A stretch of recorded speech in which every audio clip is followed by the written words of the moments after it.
Presidente, Bolsonaro vai ser preso, e isso não demora muito. O maior tiro no pé que uma bancada já deu foi a bancada bolsonarista nessa casa e no Congresso, quando pediram que se realizasse a CPMI. E eu tenho aqui um resumo do relatório da CPMI do golpe, cujo primeiro e o principal indiciado é Jair Messias Bolsonaro, cujo cálculo da CPMI são 29 anos de prisão pelos delitos cometidos de tentativa de abolir o Estado Democrático de Direito através de um golpe. Eu não sei se os bolsonaristas estão entendendo o que está acontecendo, porque eles são mais vagarosos no entendimento da ciência e vagarosos no entendimento também da investigação. Alguns acham até hoje que a Terra é plana, tem outros que acham que a vacina não vale nada e vai por aí. Mas é bom que eles tenham noção do que está fazendo. Bolsonaro, sabendo da prisão, tentou fugir. A Polícia Federal tomou dele o passaporte. Então Bolsonaro não pode fugir.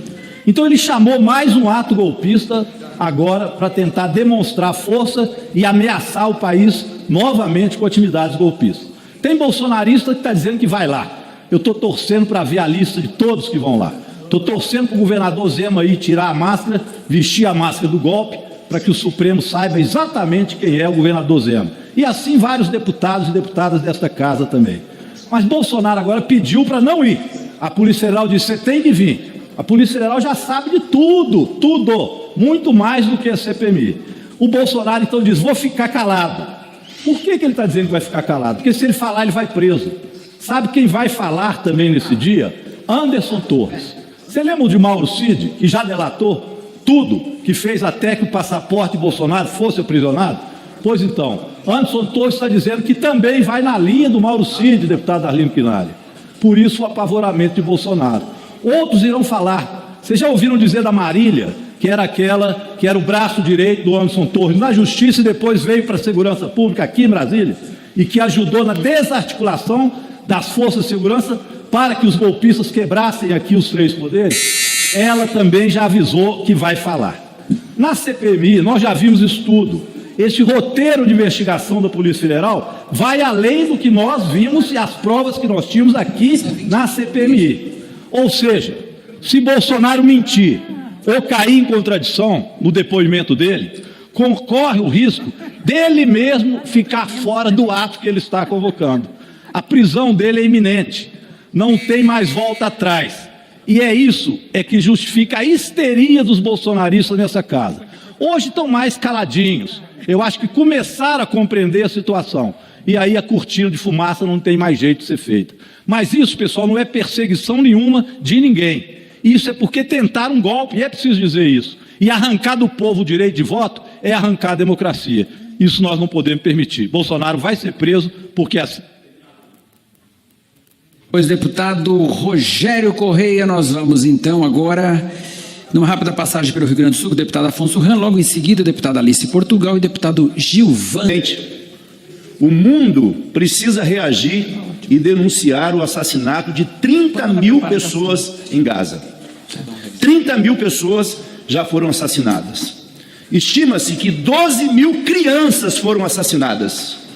Estima-se que 9 mil mulheres foram assassinadas, juntamente com idosos, jovens e adultos. Como nos calarmos diante de assassinatos de tantos inocentes? Eu pergunto, como nos calarmos? Como nos calarmos diante da destruição de escolas, hospitais, templos religiosos, milhares de residências? Estima-se que são mais de 400 mil residências destruídas. Condenamos os ataques terroristas do Hamas. O presidente Lula condenou os ataques do Hamas, mas acertadamente denunciou as atrocidades, o genocídio do governo de Israel contra o povo palestino.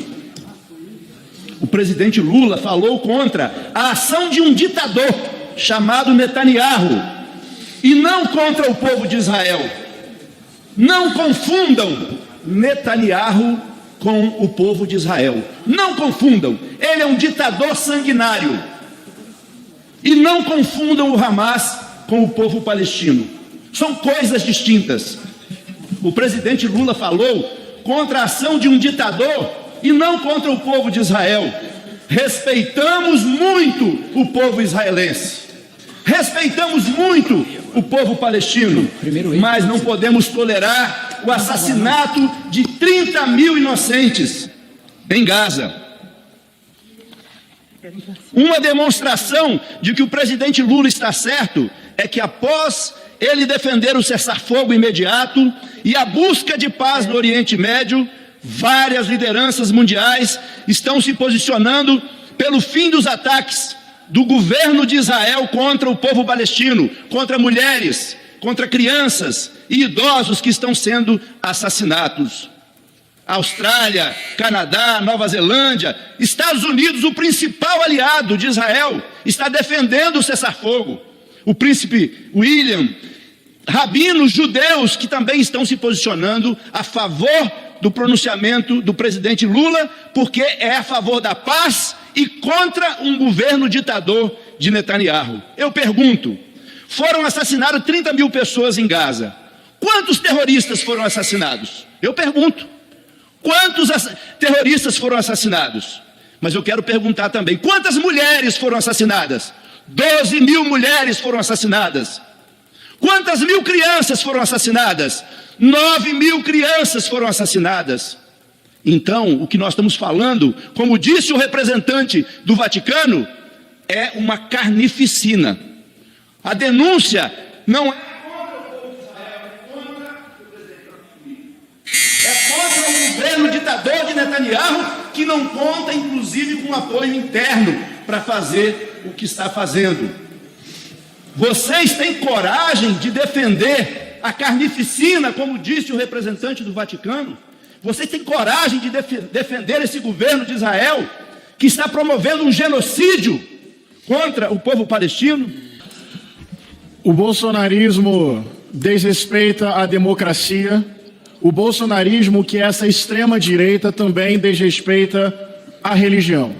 Vai ter domingo, lá em São Paulo, uma mobilização em torno de uma figura que atentou contra a democracia e tentou um golpe de Estado no Brasil. Só que mais grave do que isso, não saber perder uma eleição, não respeitar o jogo democrático, não respeitar a diversidade, o que nós estamos vendo no Brasil?